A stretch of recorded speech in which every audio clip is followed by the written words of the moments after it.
Hello everyone, ఇందాకే నా దగ్గరికి ఒక పేషెంట్ వచ్చారు. తను 30-year-old. సో పెళ్ళయి 9 months అవుతుంది. తను ఫర్టిలిటీ బూస్ట్ చేసుకోవడానికి ఏ రకమైన ఫుడ్ తీసుకుంటే బెస్ట్ అని అడిగారు. సో ఈరోజు టాప్ 5 ఫర్టిలిటీ బూస్టింగ్ ఫుడ్స్ ఏంటి అనేది నేను చెప్తాను.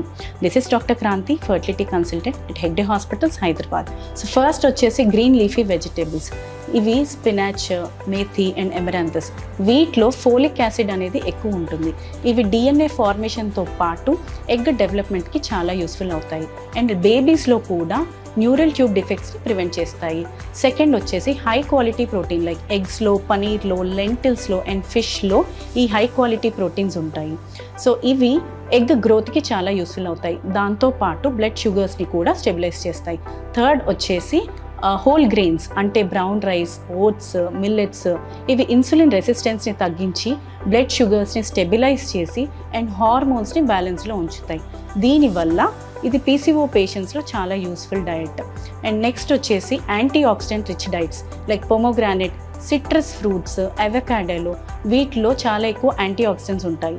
ఇవి బాడీలో ఉన్న ఆక్సిడేటివ్ డ్యామేజ్ని తగ్గించి ఎగ్ క్వాలిటీ అనేది ఇంప్రూవ్ చేస్తుంది. ఫైనలీ వచ్చేసి healthy fats like walnuts, almonds and avocado, flax seeds and olive oil. వీటిలో హెల్దీ ఫ్యాట్స్ అనేవి ఉంటాయి.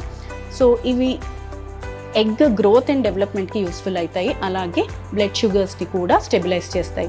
ఇలాంటి ఫుడ్ కన్సిస్టెంట్గా ఒక 3 months కనుక తీసుకున్నట్టయితే మీ ఫర్టిలిటీ అనేది డెఫినెట్లీ బూస్ట్ అవుతుంది. Thank you.